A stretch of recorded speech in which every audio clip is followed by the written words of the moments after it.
Hi, Amaya Circle. We are Hello. coming to you as a trio today, and we are so excited. Thank you for joining us. We are Amaya. If you have never been introduced to us before, my name is Connie, and Michaela is over there on the other side. And we are Amaya. We are certified yoga teachers and life coaches. We're friends and mamas on a mission to help women connect to their passion, their purpose, and their power. And we offer online programs, live retreats, workshops to women to help cultivate peace and presence and purpose in their lives and reconnect with their powerful her. We want to know you're here. I see that someone is already watching. So let us know in the comments that you're here and with us. And if you have any questions about what we're talking about, or you have any Me Too moments, or any experience that you'd like to share, this conversation is really important to us, which is why we are doing these coffee talks, to just bring us all together and talk about things that are important. So without further ado, Michaela, would you like to reintroduce this lovely woman between us? Yes, of course. Before I do that, we're going to talk a little bit about what the topic is today and why we chose this.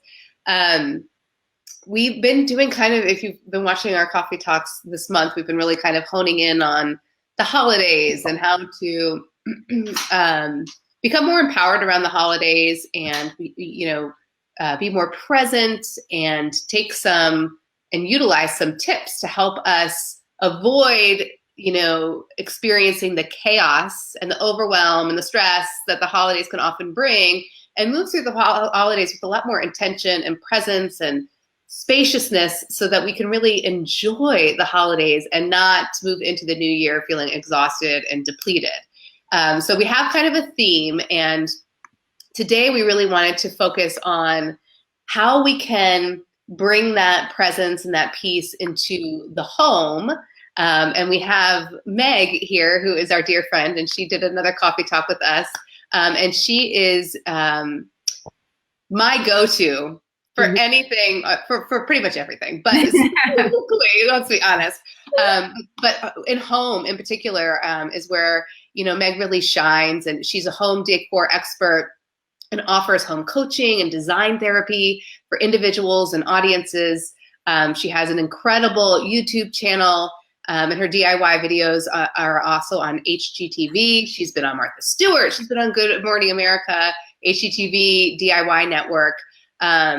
But really her proudest accomplishment is really the love and relationships within her own home with her amazing musician husband, Will, and their rescue dogs, and certainly relationships in general, I know, are really important to Meg, and she is my sister and somebody that Connie and I love very, very much. And she has such wisdom of how to bring your heart, or what we call your her, really into so many areas of your life, but in particular, your home, which is a huge expression of who you really are. And she wanted to come on, and we wanted her to come on and share some wisdom of how we can utilize our home and plan for the holidays around our home in a way that nurtures this intention of having more peace and presence and joy this holiday. So Meg, thank you for coming back. It's such a pleasure always to talk to you. Thank you for having me. I love everything, Amaya. I'm obsessed with everything you guys do.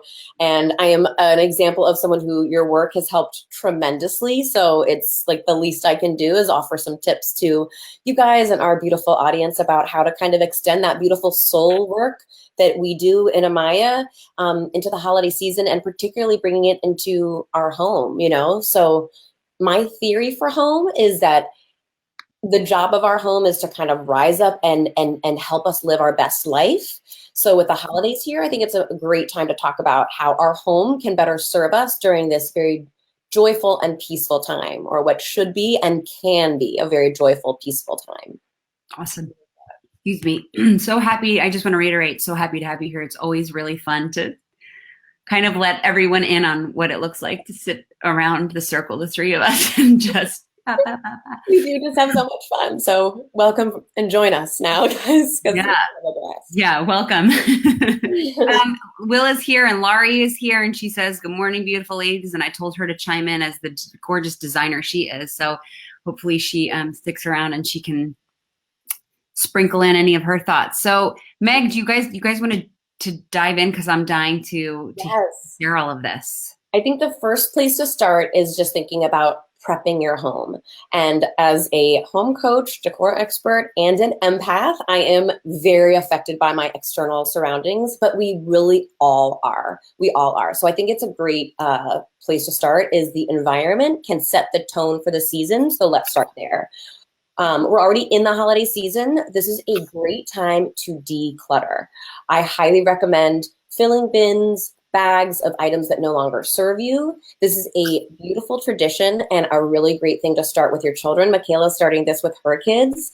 And I think it's a great way to just have it be a tradition that you do that before you receive, we give and we create space for new things. It honestly kind of speaks to like some of the higher level soul talks we have, and it just gets that on a very like kid-friendly level. When we bring our holiday decorations out, sometimes the place can like look a little hectic. You know what I mean? Like if you keep all your tchotchkes out and then you also add Santas and stuff to the mix. So my mom taught me that she actually put some of her items just back in the Christmas boxes so that some of her everyday items are away. And then when you have your Christmas seasonal items out, it still feels kind of clean and fresh and it's not too much. Love that. I love that tip too. I just think it's smart. And it also just kind of gets in your head again, before bringing out more, we can release some of the old. And I think the most important thing with home all year long in any way, shape, or form, whether you just moved or it's the holidays, lighting.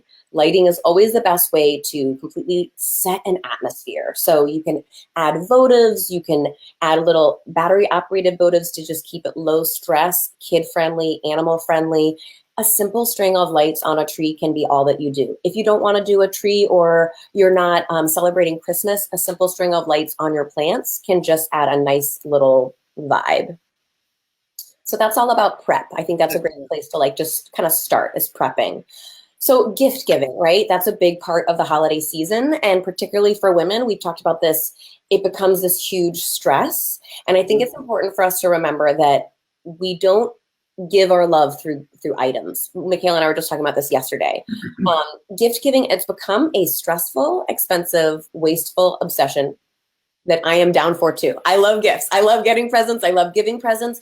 But I think we can be more thoughtful with this. So putting emphasis on gifts that support local charities, that's a wonderful choice. Or simply just choosing 1 to 3 very thoughtful, special items instead of getting a bunch of stuff for stuff's sake is a really intentional approach. Keeping your eyes open all year round for special items for our special people prevents a last minute rush and is easier on your wallet. So that's something good to kind of take into the next year. And while we're giving, I think it's also a great time to give to Mother Earth quite a bit. We have one home and her name is Earth. And so I think that we can be really, really wasteful with our wrapping, but I think there's some great easy ways to just prevent that. You can get one big roll of recycled brown paper, white paper, and I actually give a ton of DIY ways to do DIY wrapping in a holiday playlist that we're linking below. So it just can be creative, less waste, and things that you can keep. I love that. Hosting. And if there's any questions or anything in the comments, obviously I'm certainly here to answer. Feel free to bring anything, anything to me. All we're getting right now is love from Lori. Awesome. I'll take it, Lori. Thank you. Major love right back. So I think the another thing that can bring stress and hecticness to the holiday, but it doesn't need to, is hosting.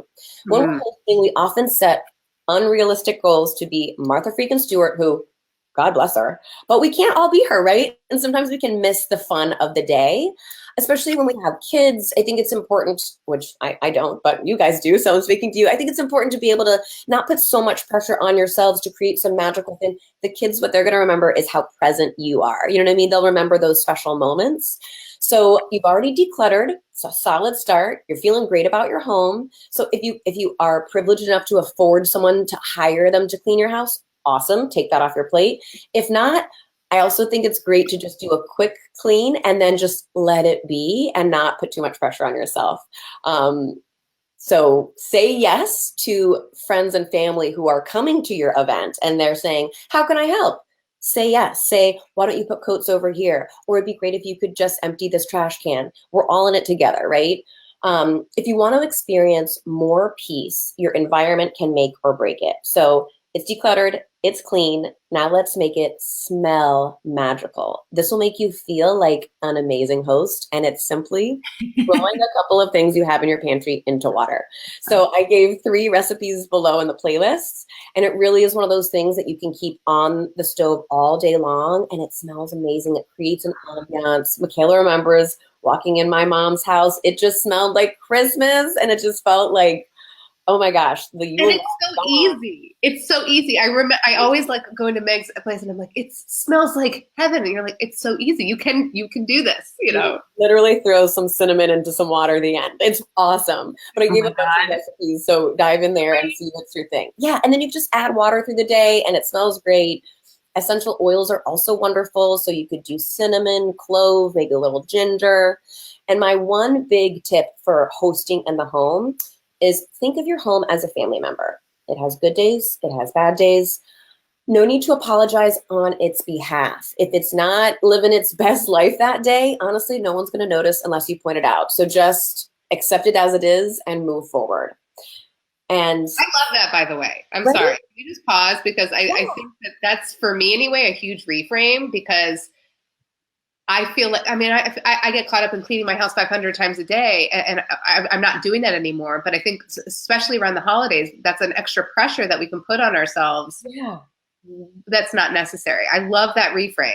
Thank you. I think it's a good one. I think it's like the pimple that you have that like literally no one notices until you point it out. No one knows that your baseboards aren't perfect. No one knows that you know what I mean? Like it's okay to let that stuff go and just accept it as it is, you know? I think that's so huge. I am constantly I mean, you were over the other day and I was apologizing. I am constantly apologizing. Even when I'm making food, I start to talk to myself like, this meal is not going to be good. I constantly apologize. This is like not even just Christmas. So it's really nice to reflect on that and hear that advice. I don't know if it's just like I think about the way my mom hosts, and she's just amazing.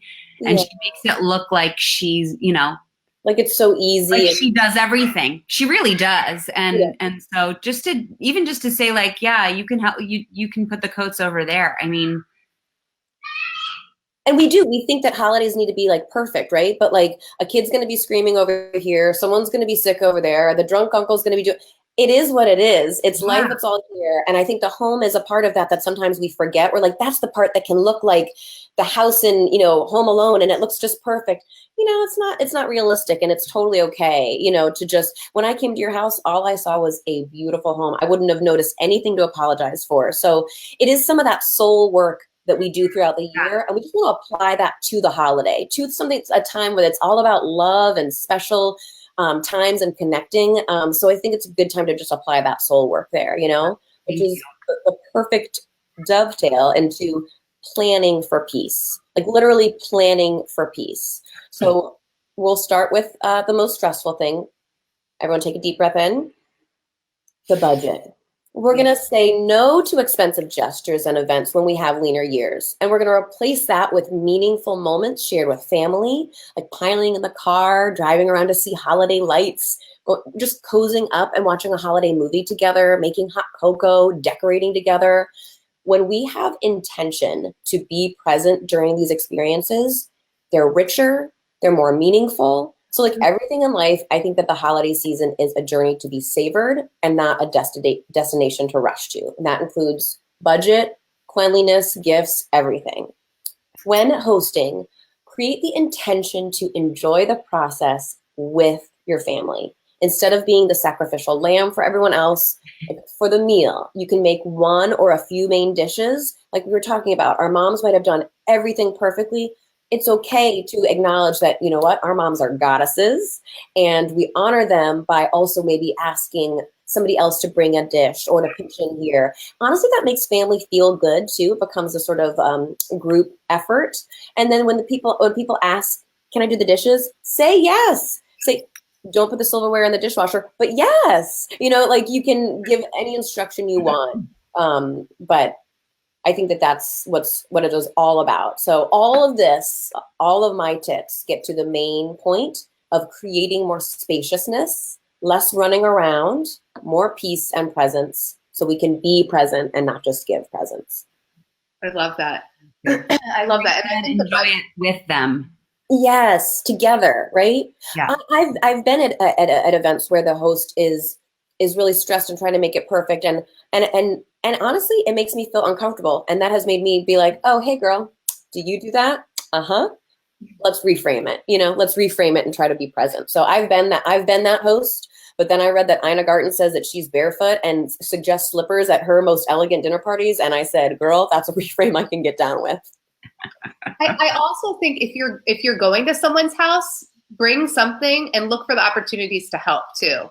You know what I mean? Because I think a lot of us do have a hard time asking for help. And I think that's something I try to be mindful of like, is the hostess doing everything? You know what I mean? There's, especially with, typically I'm with my family, you know what I mean? And I can go and say, let me do the dishes. You go sit down now. Totally. I think we're pretty good about doing that.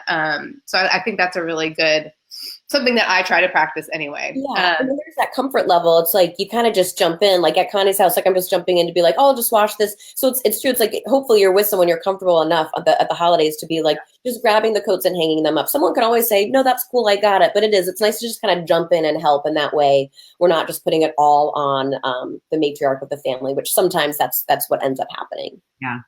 Yeah. And I love the this thing about the budget too, because I think that for me anyway, the expectation that I think happens with the holidays that we don't often put a lot of consciousness around, to me, that's kind of the parallel between that and how do you feel after Christmas? If you're trying to meet an expectation of what Christmas is, or you're even comparing one Christmas where maybe you had more money than the next, and you're trying to keep maintaining that, and the feelings of resentment or shame when you move into the new year and you're in debt. So just bringing consciousness around that and reframing that for yourself of like, what is that anyway? What's that really about? Because at the end of the day, it's not about your presence. And me and my family are literally getting in a plane a week after Christmas. So my thing is, how can I make Christmas special and have their presents from Santa, but also like, I don't want to, we're bringing 4 suitcases. Yeah. That stuff has come up of and of how do you make Christmas special and not buy into consumerism and all of that stuff that's certainly loud right now. Yeah. I have to say, I in the holiday playlist below, there are lots of tips and stuff like that for homemade gifts and things that you can do. But also, I have to say, I think the most meaningful gifts I've ever given or received were something like, we made my stepdad's childhood video and we made it so that he could watch it. And it was the best gift he's ever received. Or my husband put like a video of our dog together that could no longer be here. And it didn't cost much. It just took some time. So there's definitely something that we can be learning there. So I love that, Kills. It can affect exactly how you feel going into the new year. So why not start it off in a really strong place that aligns with your intention for life? So. And another thing that my family does that I love was, because my family was growing really big, I was just like, this is really getting expensive. Can we have a family meeting? And we all decided, like the older grown-ups, which there was a lot of us, instead of buying, presents for everyone, which like, that's not realistic. And then you also can't get something really nice with that many people, You're just scrambling. Yeah. We were like, let's do a Yankee swap. And it's like, we each bring one wrap present that we put a limit on how much it can cost. We put them all in the thing. We draw numbers, and it becomes this really fun game and family, we're Cullens, we're competitive. So it's like, who's going to get the present? And Morgan duking it out. The good one. Yeah. So it's true. It's not about the money. It's just the reframe. I think we all need to remember. Experience. You're right, Kales. I'm with you. Tori's saying, I canceled Christmas dinner this year and ordering in so I can enjoy with my people instead of stressing in the kitchen. Yes, Tori. So smart. So smart. That's just so wise. Like, what you can take off your plate, go for it. Another friend of ours told us yesterday, they just did a big move And so she decided we're staying home for the holidays. If anyone wants to come to see us, great. We did that a few years ago when I was really ill, and we were just like, love you, mean it. We can't leave. You got to make choices sometimes that just serve your soul. So good one, Tori. Very smart. Sometimes that's hard to do. Yes. Yeah. Yes, it is. Certain personalities and families that, you know, they don't get where you're at and you need to, like, to take care of yourself. Sometimes that can be a brave and bold move, but you know, you sit your family down, your nucleus, and you talk about what's best for you guys, and you just have to have each other's backs. Absolutely. Okay, I think I'm up, and I think a lot of this is going to kind of weave into what we've already talked about. And last week we had Tori on a coffee talk, and we were talking about setting an intention with your family. And you know, this week I want to talk about, like, what is your intention for yourself? So, you know, we're in the middle, full swing of the holidays. Like, what do you want to experience during this holidays? Like, once the holidays is there and it's January 1st and you're waking up in the morning and making that cup of coffee, like, how do you want to feel? And what do you want to look back and have experienced during the holidays? And just sitting with that, connecting with what we call your her, and just getting really honest, writing it down and creating like a 1-sentence intention that is grounding and you can come back to when you start to feel the chaos of the holidays or the overwhelm creeping into your path. We talk a lot about the power of setting an intention in all of our programs, and it's true.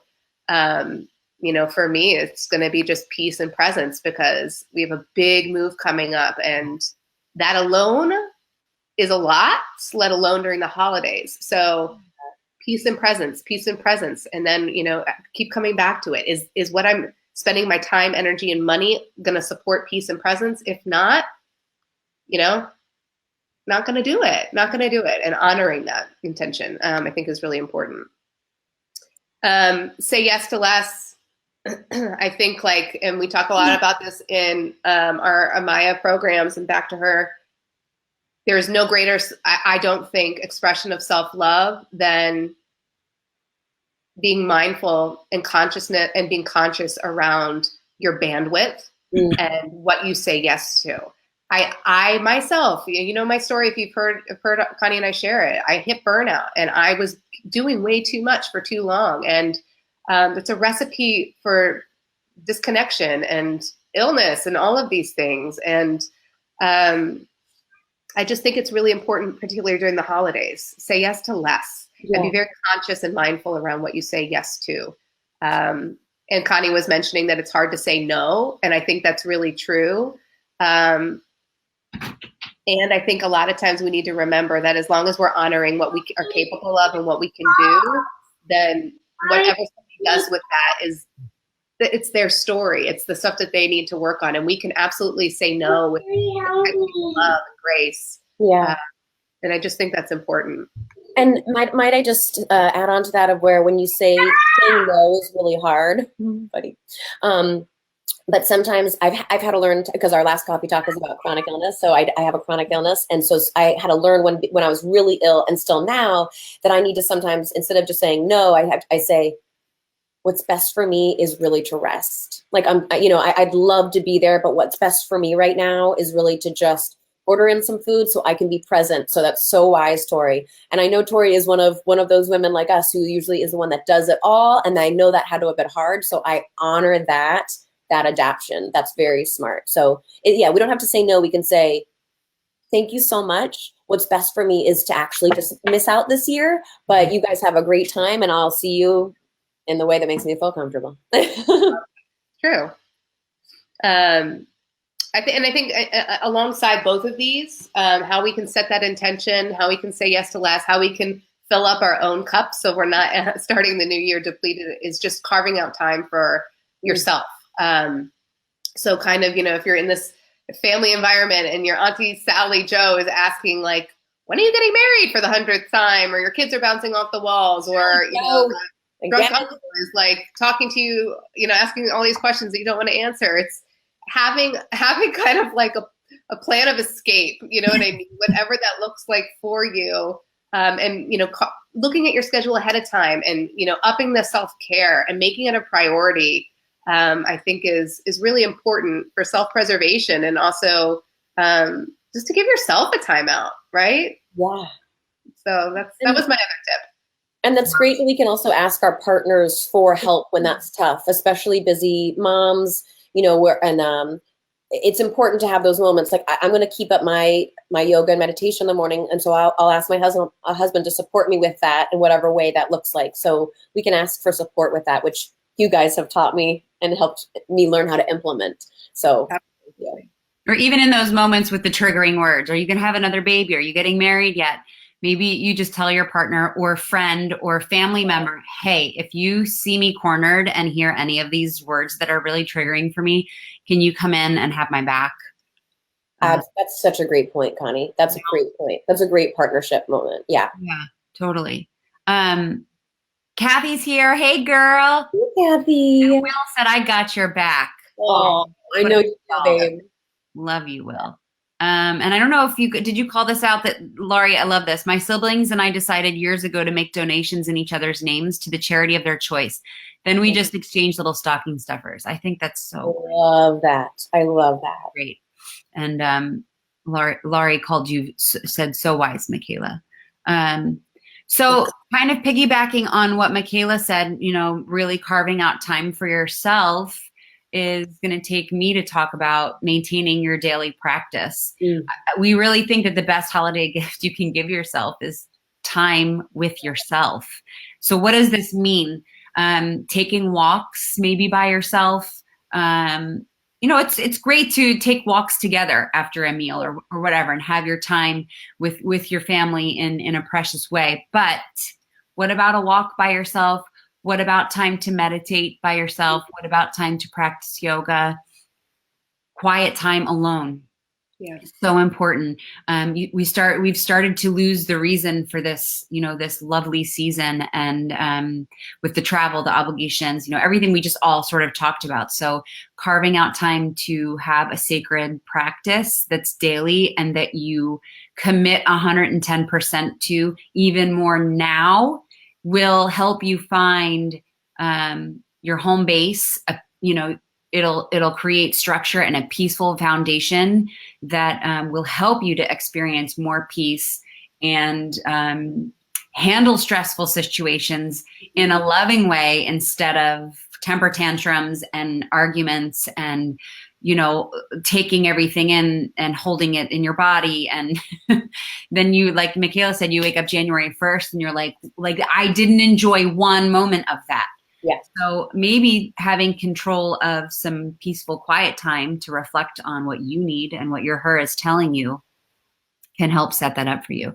Maybe you have no idea what I'm talking about with a morning ritual or a daily practice.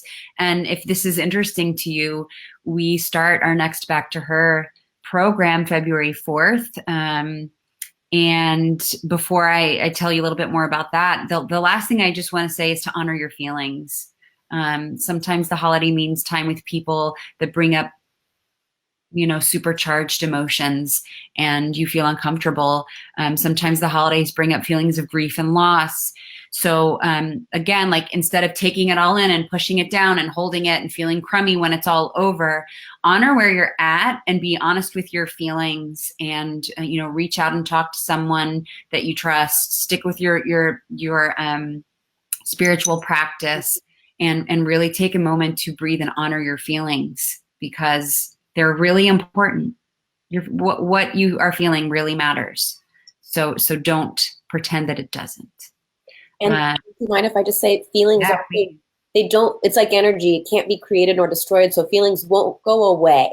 So when we don't honor them, they will find a way to come out in some way, So I have some grief that some people won't be there this year. And Michaela and I were talking about how my intention is to find ways to connect with them. Mm-hmm. And feelings will be there in whatever way. So I think you're so right to honor them because they'll find a way to. You will. And if you need to excuse yourself to experience that, excuse yourself. If you need to leave a party because someone is really, not serving your energy the way it needs to be honored, then thank you for having us. I'm not feeling very good. We're going to head out early, So yes, our Back to Her program. We are so thrilled to just keep going with this because you are signing up and joining us. So we have a special holiday discount that ends January 11th. So maybe there's a woman in your life that you're listening to this conversation that you know would benefit from this. Maybe it's you, but we have a holiday special, $197 until January 11th, and you can sign up at the link that I will post in the comments and this link right here. We would love to have you. It's the best gift you can ever give anyone or yourself. I just, as a student, just wanted to just jump in and speak to that because it's your program. So, I know, trust me, it's the best. You've taken it 2 times and her mistress mine 2 times. You can speak. I really can. 3 times because I did it last year. And I'm like, I'm gonna be there in February. So I am so excited. It's such a great program. And the proudest thing that I have accomplished this year is creating a daily sadhana of yoga and meditation. And that is thanks to you both. So anyone out there who needs some grounding or feels a little lost or overwhelmed or that just wants to honor what they want or they don't know what they want, I really cannot attest to this program more highly than I am right now. It's amazing. Thank you, Meg. Sorry, jump in. Do you want to tell everyone really quick how long you've been consistently doing meditation and yoga? On the 17th, it will be 6 months, every single day of yoga and meditation. And I am someone that a year and a half ago, I fell in the shower because my vertigo was so bad. And I have 2 chronic illnesses, and it's been a big year of grief and change. And I have maintained every single day for 6 months and 3 days, 6 months meditation and yoga. Doesn't mean I do it perfectly every day. It means I find a way to have it meet me where I am. And that has seeped into other places of my life and made me a more patient, present person. So it's wonderful. So thank you for that accomplishment, because I could look back on this year and be like, it was just a tough year. No, this was a year that I created something that I'm going to take with me for the rest of my life. So yes. Thank you both. And I want to say too, alongside, if you are already an experienced yogi doing a daily sadhana, maybe it's something that you already know, but what I think makes Back to Her different is, these coaching paradigms that really take your sadhana to a deeper level. So it's not just the yoga and meditation. We're adding and weaving in all these ideas that help you dive deeper and find transformation, I think, in a more profound and not quicker. I don't mean that we want to have these experiences like fast, right? But I think that you're just accessing them on a deeper level, and it comes very, very easily if you allow it to. That's what I was going to say. Is it's proud of it. It's very accessible. Yeah. And again, you don't need to be an experienced yogi either. There are people that have never done yoga or meditation before. So I think that's another special thing that, it's for everyone. Meg and I were talking about this today. The daily practice creates a wonderful container for us to see how we're showing up and to see what things we need to work on from like a coaching perspective. So it's really, really cool how the coaching, the yoga, and the meditation all really facilitate a very profound transformation. I mean, and it will happen in 40 days just because of how they work together. And then you add in the circle of sisterhood and everybody moving through the same experience. It's just really cool. It's really cool. And I say that like as a facilitator, but it's a collective creation and collaboration. Yeah. It's a sisterhood really for sure. It is. Sisterhood of the traveling yoga pants. Yeah. I love it. That's our next coffee talk. Before we head out too, I think that because I've been thinking a lot about ritual lately, and it takes us 30 to 40 days to change a habit. So this is why these programs are so long. 40 days is a sacred number in yoga and really throughout life. But we need, I think people are like 40 days, like there's no way I'm going to do that. And look at you 6 months in, because you've created such a healthy habit that you don't want to live without it. And, it moves with you, the sadhana, changes with you. I I now you couldn't pay me not to do it. And there are ways you can set up your home to make it so that this is very easy to do. Yeah. And so that's something that I'm going to be also bringing into my YouTube channel and my home coaching and stuff. So I'd be more than happy if there's anyone who needs help of figuring out how to do that. That's so important, just creating that sacred space. Then it meets you where you are, and it's just right there waiting for you in the morning, you know? So yeah. Thank you, guys. Let's read the comments. And Meg, you're going to post where we can find you in the comments as well. Or we'll do that when we finish here. But Laurie says yes. Tori's saying, wahoo, time for a coffee talk with you. Let's see what else. Meg is an inspiration. Kathy says, I agree, the best gift you can give yourself. I feel lucky to know you three smart AF women. Just saying, says Tori. Lori says, and the circle of support is so valuable. Thank you for all your love. Look at all these alum on the coffee talk. Thank you for the love. Thank you guys so much for having me. You can learn about me as a home coach on my YouTube channel, Meg Allan Cole Crafts, my socials, my name. And starting in January, I'll be taking on home coach clients where I'll be able to help you make your house the dream home that you've always wanted, whether it's a studio apartment or a townhouse or whatever. So start right now by making this holiday season a peaceful one in your home. Thank you guys so much for having me and starting my holiday season off perfectly peaceful. Thank you so much. Come anytime. We love having you. You're just so wonderful. I love it. Well, happy holidays to everyone, and peace and presence to you two ladies and everyone watching. Likewise. Likewise. Bye everyone.